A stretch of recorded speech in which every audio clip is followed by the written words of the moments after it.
vamos al libro de los Romanos, capítulo 9, vamos a leerlo desde el versículo 11. Les decía que es uno de los libros más controvertidos porque tiene una mezcla tremenda, hermanos, y se metieron allí teólogos y nacieron dos escuelas y se habla, por ejemplo, de la doctrina de la predestinación o la elección. Todo esto anticipado porque Dios es un ser tan maravilloso que conoce las cosas mucho antes que nosotros. Hoy vamos a ver en este versículo y en lo que sigue precisamente la soberanía de Dios. Dice la escritura, pues no había aún nacido, ni habían hecho aún ni bien ni mal, para que el propósito de Dios conforme a la elección permaneciese no por las obras, sino por el que llama. Hermanos, el apóstol Pablo está haciendo alusión a la historia de los gemelos que estaban dentro de Rebeca, los hijos de Isaac. Recuerden ustedes que Abraham es padre de Isaac. Isaac se casó con Rebeca y engendró un par de gemelos que llegaron a ser Jacob y Esaú. Y aquí el apóstol Pablo se refiere a ellos. Habla que en los niños no habían nacido, ni habían hecho ni bien ni mal, pues sin nacer no habían hecho ninguna obra ni buena ni mala. ¿Por qué esos niños iban a nacer? Para que el propósito de Dios, mira, conforme a la elección, está hablando de la elección, no está hablando de las vidas de los dos niños, sino que Dios iba a tomar una elección, permaneciese, y que esa elección no fuera ni por las obras que ellos hacían, buenas no malas, sino por el que llama, el Señor llama. En el libro de los Romanos, ahí en el capítulo 8, desde el versículo 29, la Biblia dice, a los que antes conoció, está hablando de Dios, también los predestinó para que fuesen hechos conforme a la imagen de su Hijo, para que Él sea el primogénito entre muchos hermanos. ¿Qué es lo que primero Dios hace con nosotros? Nos conoce desde antes.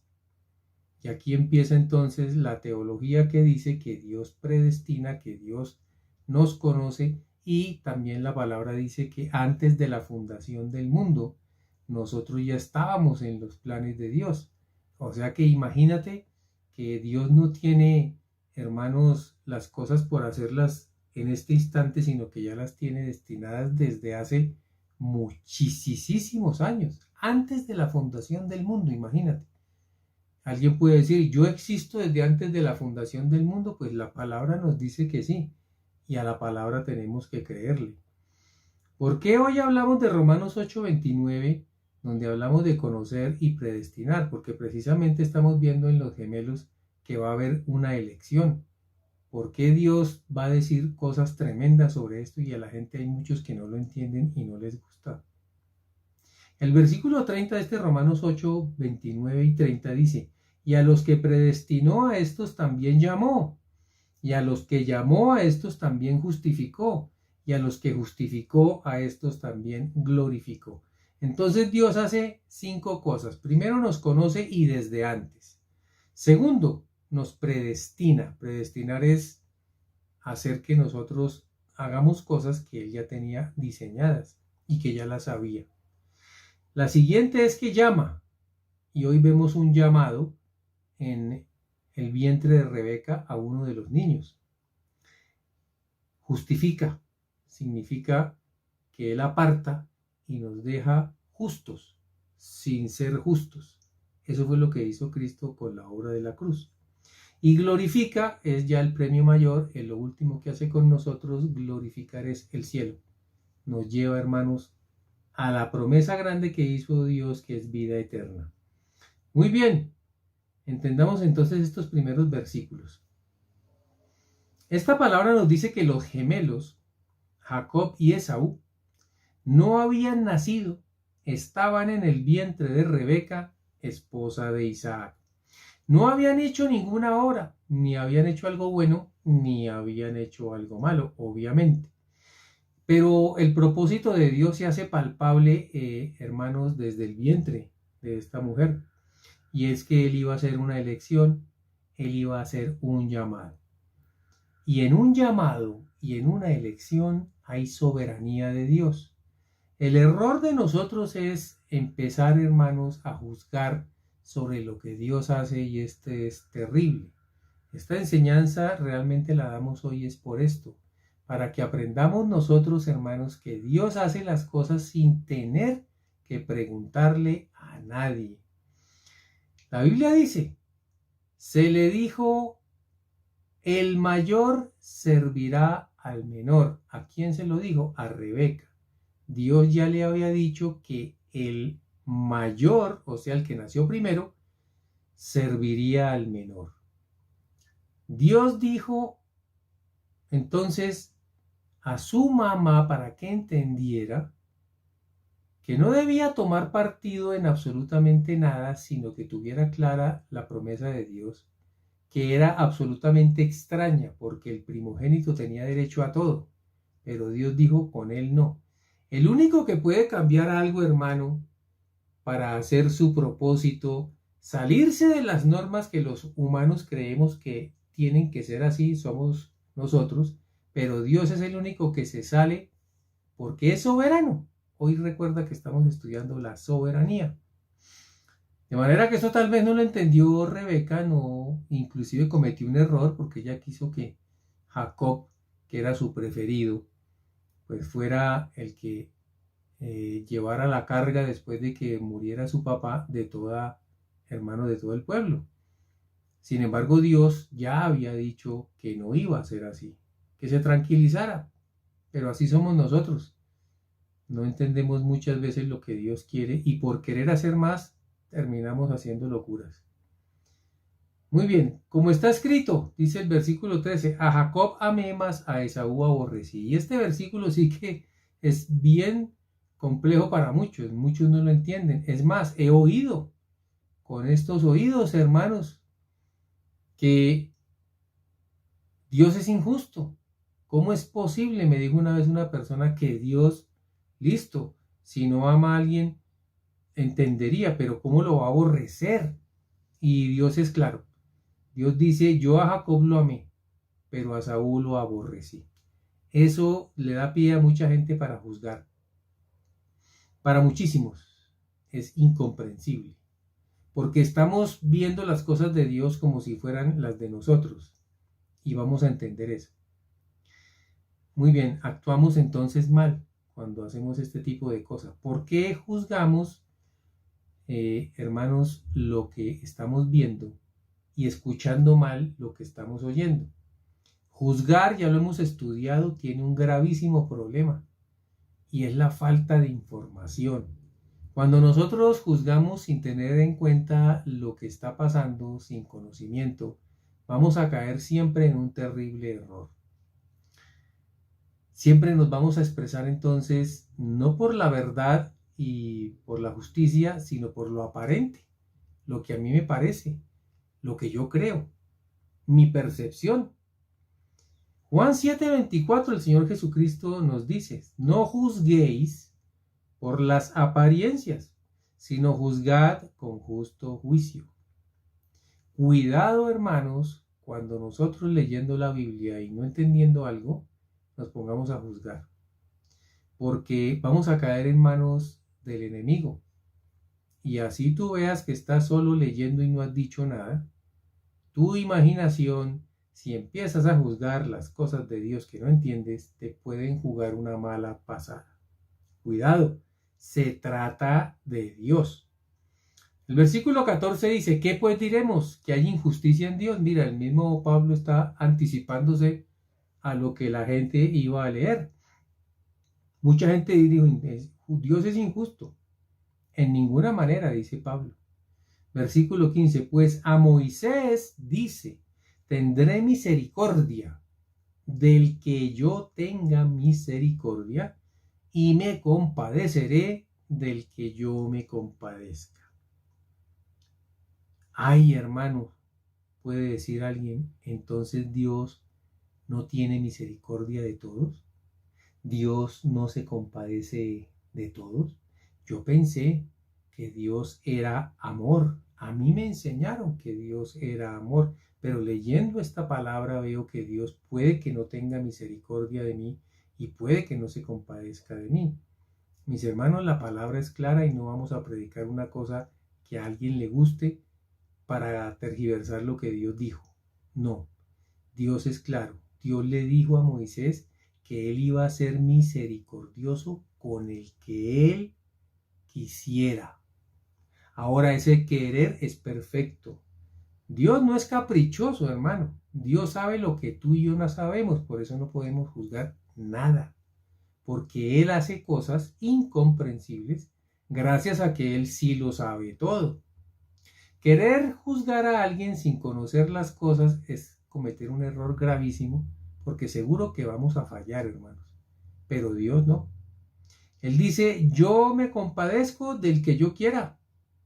Y lo dejó claro, Dios es explícito. No tiene por qué explicarle a nadie, porque si estuviera alguien entrevistando a Dios le diría, a ver, y usted es Dios, ¿por qué no nos dice? ¿Por qué usted no tiene misericordia de Juan?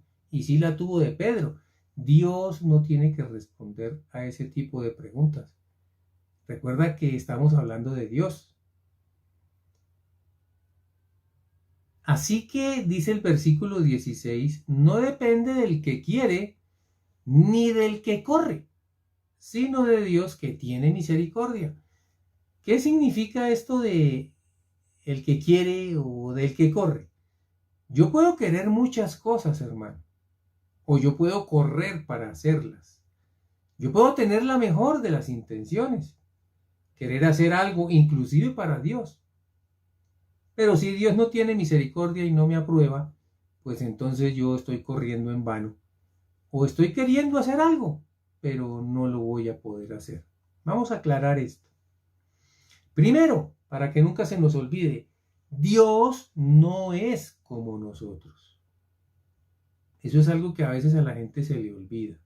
Isaías 55, versículo 8 y 9 nos dice, porque mis pensamientos no son vuestros pensamientos, ni vuestros caminos, mis caminos, dijo Jehová, el que está hablando es Dios. Hermano, ¿qué piensas tú y qué piensa Dios? ¿Por qué camino vas tú y por qué camino va Dios?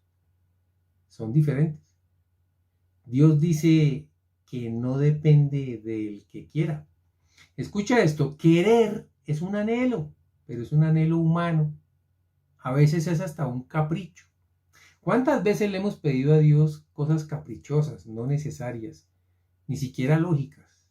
Porque mucha gente pide mal. La Biblia lo dice, pedís y pedís mal. Pero cuando Dios quiere, o sea, cuando Dios toma una decisión, te aseguro que esa decisión es perfecta. Dios no juega con caprichos. Dios juega con realidades, verdades y con la perfección absoluta de lo que está haciendo. La falta de conocimiento, mis hermanos, repetimos una vez más, nos hace errar en nuestra perspectiva. Recuerda que Dios no va, esto es algo que vamos a repetir para que quede claro, Dios no va por nuestros caminos ni piensa como nosotros pensamos. Hay ocasiones en las que Dios nos permite entender las cosas. Sí, sí las hay. Pero ¿qué pasa si no nos las deja entender? Mira lo que dice el libro de los Salmos, capítulo 73, versículo 22. Tan torpe era yo que no entendía. Era como una bestia delante de ti. Este es un comentario, hermano, del salmista que entendió lo que le estaba pasando. Él tenía envidia de los arrogantes, de los malignos, porque les iba bien y a él no. Y entonces empezó a decir una cantidad de barbaridades, pero alcanzó a salvarse porque dice la Biblia que entró en el santuario y le preguntó a Dios acerca de los malignos. Y él le explicó qué pasaba con ellos. Cuando Dios le explica lo que pasa con ellos, entonces él se avergüenza. Hermanos, tener que decirle a Dios, perdóneme, soy un torpe. Palabras bíblicas. Perdóneme que soy una bestia. palabras bíblicas. Es terrible, hermano. Qué vergüenza sentirse así delante de Dios porque simplemente juzgamos una cosa que no entendimos. Que lo hagamos con una persona normal, pues de por sí está mal. Pero hacerlo con Dios, hermanos, es terrible y espiritualmente que Dios nos guarde. El libro de Job, por ejemplo, Job fue otro al que Dios le explicó. En el capítulo 42, versículos 5 y 6 nos dice: de oídas te había oído, dice Job, porque Dios le permitió entender su prueba, porque fue una prueba terrible, pero lo hizo con algo tan perfecto que él no lo captó. Cuando ya lo entiende, dice: no, Dios, de oídas te había oído, o sea, yo ni siquiera te conocía. Lo que sabía de ti era poquito y tú eres muy grande. Eso es una maravilla, hermano, porque Dios tuvo misericordia de Job. Mas ahora mis ojos te ven. Después de lo que Dios lo formó, hermano, y le explicó, él dice: ahora yo sí te conozco y te veo. Por tanto me aborrezco. Eso sí que es terrible. Cuando Dios nos explique algo que nunca nos dejó conocer, seguro que nos vamos a aborrecer y nos vamos a avergonzar. Y me arrepiento en polvo y ceniza. Qué terrible, hermano. La vergüenza de haber juzgado mal es enorme. Bien, dice Dios que sus pensamientos son más altos, nunca más bajos. Dice el versículo 9 de esta palabra: como son más altos los cielos que la tierra, así son mis caminos más altos que vuestros caminos, y mis pensamientos más que vuestros pensamientos. No es que los pensamientos de Dios sean más bajitos, son muchísimo más altos. Dice que la distancia es como entre la tierra y el cielo, o sea, lo que está planeando Dios es enorme, hermanos. Por eso es vergonzoso que nosotros cometamos semejante error. Continuemos, pues, el versículo 17 de este capítulo 9 de Romanos nos dice: porque las escrituras dicen a Faraón: para esto mismo te he levantado, para mostrar en ti mi poder y para que mi nombre sea anunciado por toda la tierra. Hermanos, el faraón fue un instrumento en las manos de Dios, como utilizó no solo a Faraón, sino a otros reyes. Recuerda a Nabucodonosor, rey de Babilonia, que inclusive se volvió como un animal, se volvió como una bestia. Y le salió pelo por todas partes. 7 años estuvo como un animal viviendo con animales, hasta que se volteó a mirar a Dios y dijo: ya entendí lo que tú estás haciendo. No sabía, no entendía, no conocía. Y tuvo que pasar 7 años como un animal. Mira que la Biblia toda, hermano, es perfecta, y compartir entre un versículo y otro nos da la claridad de que esto no lo hizo un hombre, sino lo hizo Dios. Nabucodonosor entendió después de 7 años de una prueba terrible, siendo un animal, que Dios es el verdadero Dios del cielo y de la tierra. Hermano, lo mismo hizo el Señor con Faraón. El Faraón nunca pudo decir que no, porque Dios, vamos a verlo más adelante, lo endureció. Pero el Faraón ya tenía en su corazón ese endurecimiento. Ya Dios lo que hizo fue permitir que se siguiera endureciendo mucho más. Muy bien. El versículo 18 nos dice: de manera que de quien quiere tiene misericordia, y al que quiere endurecer, endurece. Si Dios es Dios, ¿por qué no puede endurecer a alguien? Si Dios es Dios, ¿por qué no puede actuar como a él le parezca? ¿Por qué la costumbre del ser humano de creer que Dios es como nosotros, que tiene que portarse como nosotros? Recuerda que alguna vez el Señor Jesucristo estaba enseñando, y cuando termina esa enseñanza sale una mujer y dice: bienaventurados los pechos que mamasteis. Hablaba de la mamá del Señor. Y él dice: más bienaventurados son los que oyen la palabra del Señor y la hacen. Hermanos, porque una persona dice: no, pues qué hombre tan tremendo, su mamá debe ser igual, qué maravilla. No, no es así. Dios es como es. Nosotros no tenemos que comparar a Dios con nadie, porque es que Dios no se parece a nadie. Nosotros fuimos hechos a imagen de Él, a imagen, no iguales. Entonces no hagamos, hermano, lo terrible que hace casi todo el mundo, y es pensar que Dios es como yo. Entonces, si Él es como yo, pues la mamá es más grande que Él, y el papá X, Y, y los sobrinos y todo. No, así no es. Debemos entender, hermanos, o no vamos a avanzar nunca en la vida espiritual, que Dios no es como nosotros. Es muchísimo más grande. Alguna vez alguien me dijo, tenemos un Dios tan grande para una cabecita muy chiquita, una mente muy pequeña. Eso es interesante conocerlo hoy. El faraón asumió, hermano, su dureza, y Dios utilizó eso para hacer lo que tenía previsto. Lo endureció más. Dice el versículo 19, pero me dirás, ¿por qué pues sin culpa? Porque ¿quién ha resistido a su voluntad? Claramente, entonces Dios, si Dios es así, Dios hace conmigo lo que quiere y yo ya estoy predestinado, y si yo soy lo que Dios quiere que yo sea, entonces que no me inculpe, porque la culpa es de Él, no mía. Es lo que la gente interpreta.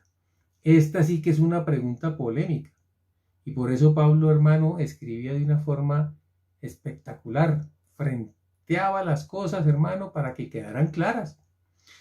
Una vez más, hermano, la gente comienza a juzgar sin información.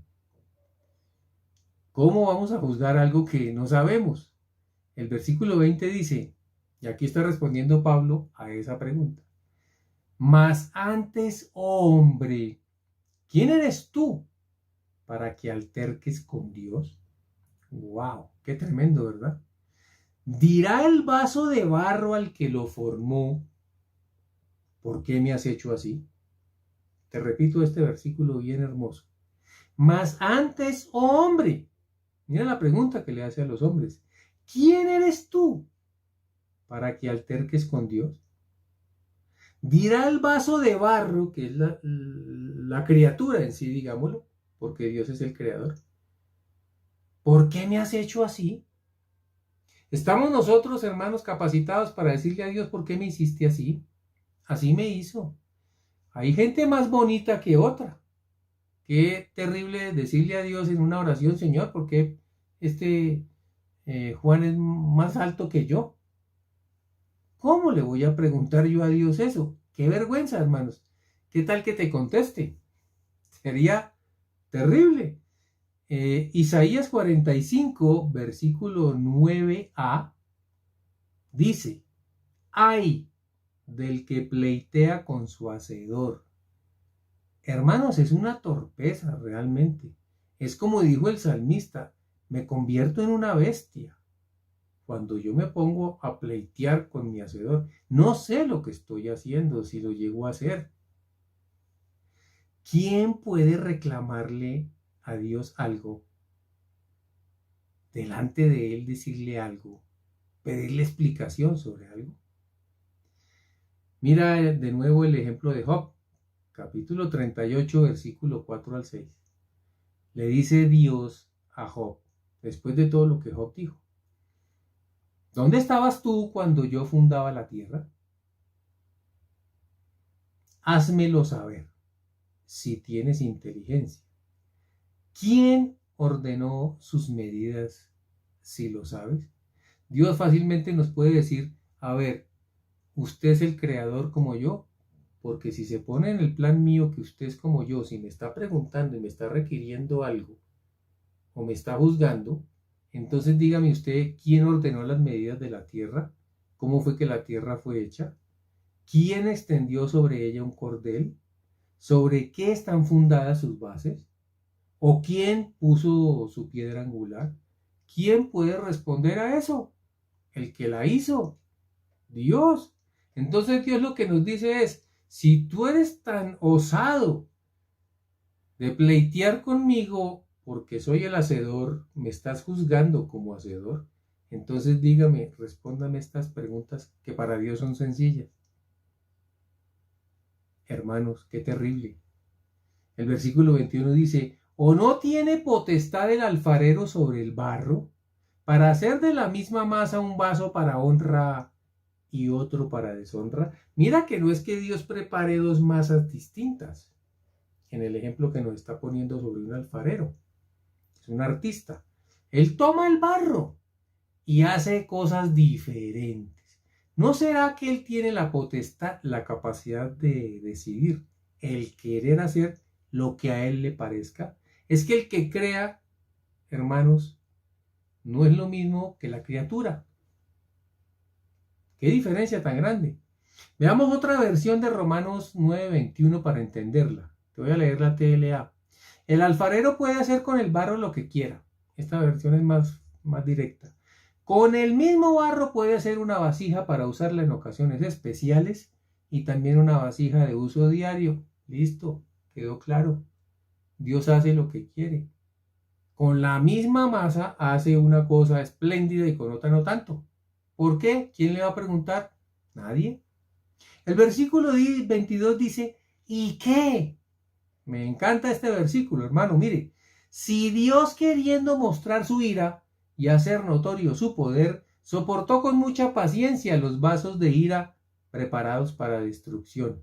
¿Y qué? Una expresión sencilla, tiene 4 palabras. ¿Y qué? Pero deja claro, como quien dice, ¿qué pasa? ¿Quién se opone? ¿Quién pregunta? ¿Quién juzga? ¡Qué expresión tan hermosa! Clara como el agua. ¿Quién va a reclamar o a refutar? Y para hacer notorias, dice la Escritura, las riquezas de su gloria las mostró para con los vasos de misericordia que él preparó de antemano para gloria. Segunda de Timoteo 2:20 nos dice, pero en una casa grande no solamente hay utensilios de oro y de plata, escucha, sino también de madera y de barro, y unos son para usos honrosos y otros para usos viles.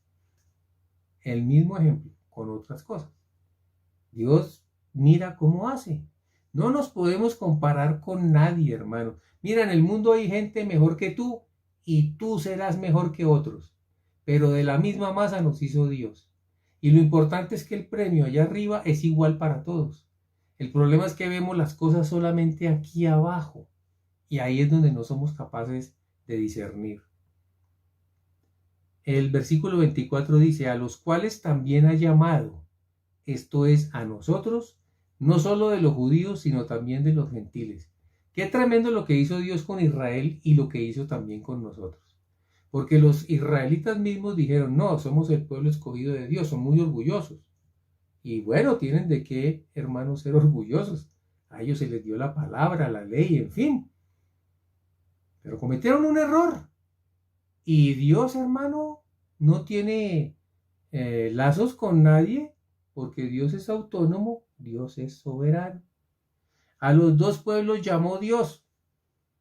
Y aunque escogió a los judíos, soberanamente nos dio una oportunidad a nosotros que no somos judíos.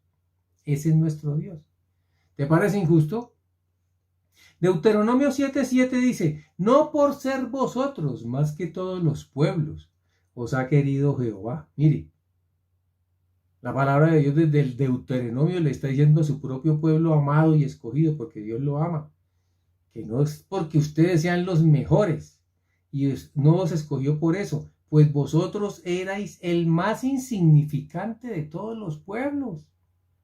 Mucha gente todavía se pregunta, yo creo que Dios se equivocó, ¿cómo iba a escoger a los judíos? Los judíos son odiados y despreciados, hermano. Sin embargo, eso que desprecia y odia el hombre es el pueblo elegido de Dios. ¿Por qué? Porque Él quiso. Nunca nos vamos a entender por qué lo hizo Dios, sino por cuanto Jehová os amó y quiso guardar el juramento que juró a vuestros padres, os ha sacado Jehová con mano poderosa y os ha rescatado de servidumbre de la mano de Faraón, rey de Egipto. ¿Qué más nos dice la Escritura? Versículo 25, como también en Oseas dice, llamaré pueblo mío al que no era mi pueblo. ¿Quién es ese pueblo? Nosotros. Los judíos es el pueblo de Dios, pero él dice, llamaré pueblo mío. ¿A quiénes? A nosotros. Y a la amada, o sea, a Israel, amada. Y en lugar, el versículo 26 dice, y en el lugar donde se les dijo, vosotros no sois pueblo mío, o sea, nosotros, allí serán llamados hijos del Dios viviente. Eso no es soberanía.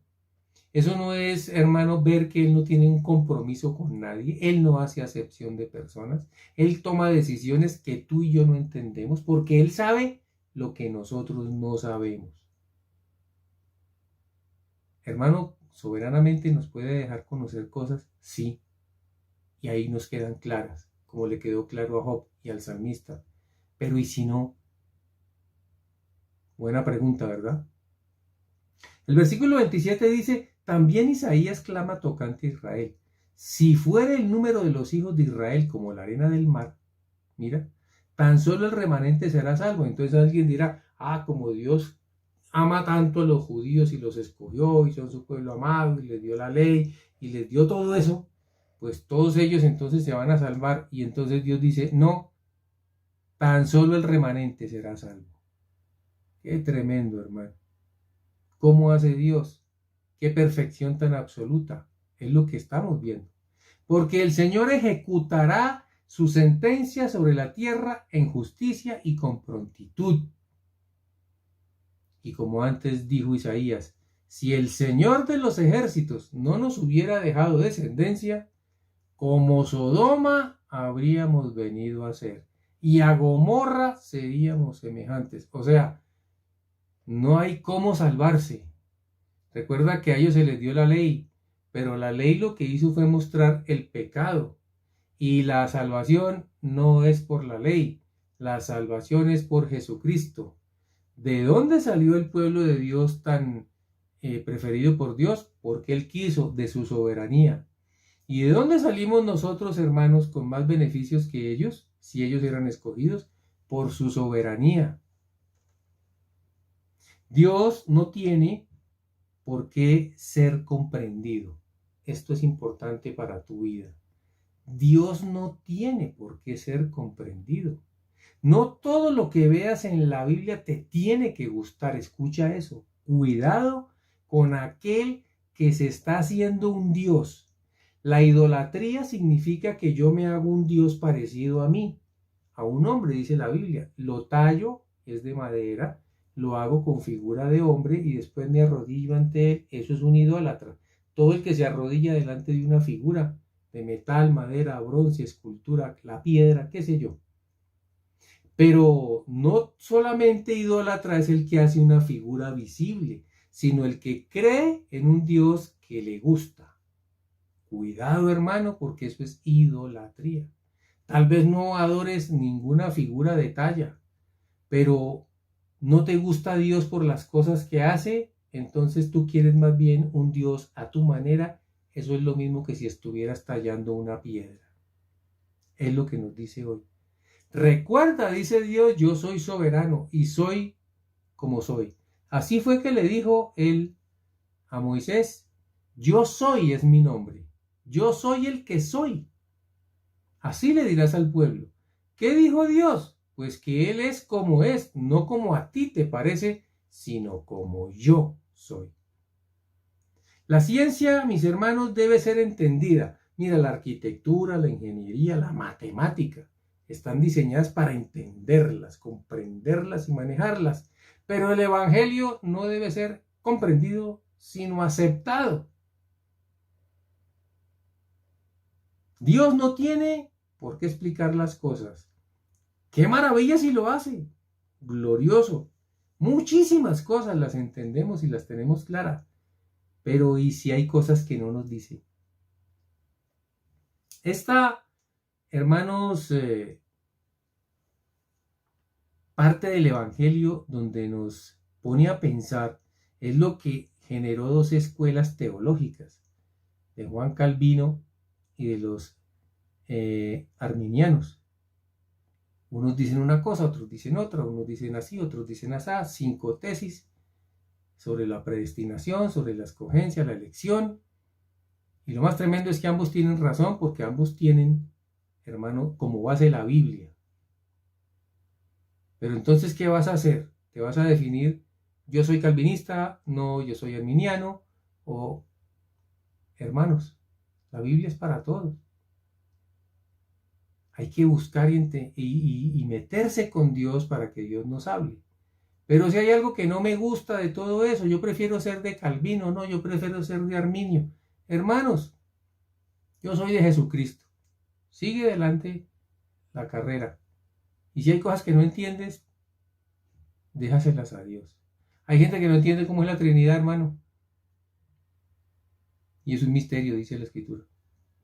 Y porque no entiendo la Trinidad, entonces no creo en Dios. Hazte esa pregunta. Otros dicen, pero yo no entiendo cómo fue que nació Jesucristo. Yo no puedo creer que el Espíritu Santo, y no puedo creer que María y que nació y que el papá no la tocó. Yo no entiendo eso. No tienes por qué entenderlo. Nosotros vamos por la fe. Dime si hay algo imposible para Dios. ¿Por qué Dios no puede ser Padre, Hijo, Espíritu Santo, tres personas diferentes y una sola? ¿Por qué no? Si Él es Dios, puede hacer lo que quiera. Pero hay gente que no tiene, hermano, esa capacidad de dejar que Dios sea como Él quiere. Eso es falta, hermanos, de humildad. Dios no es como a ti te gusta. Dios es como Él es. Y vas a encontrar, te garantizo, muchas cosas de Dios en la Escritura que a ti no te van a gustar. Y eso está diseñado así. Y nosotros hemos sido diseñados así para ver si somos humildes, sencillos, tenemos fe y somos capaces de aceptar a un Dios mucho más grande que nosotros, que te aseguro, en las cosas que no entiendes, algún día las vamos a conocer, porque así dice la Escritura. Y qué terrible avergonzarnos delante de Dios por haber dudado o por haberlo hasta ofendido. El Salmo 50:21 dice, ¿de verdad creíste que soy como tú? Qué tremenda palabra, hermano. Es así de chiquita, en un salmo como escondido. Versículo 21 del Salmo 50. Dios nos está diciendo, ¿de verdad creíste? ¿En serio? Que yo soy como tú. Hermanos, Dios es amado, perfecto, y espera que lo amemos como es Él. La Biblia nos enseña quién es Dios. Él espera confianza en todo momento y todo lugar. El hecho de no comprender algunas cosas, pues no significa que haya ninguna imperfección en Él. Sigue amando a Cristo, sigue amando esta carrera que estás caminando, y el Señor te bendiga siempre. Mis hermanos, que Dios los guarde. Y esperamos que Él nos permita el próximo domingo traer también una palabra gloriosa. Que Dios te bendiga.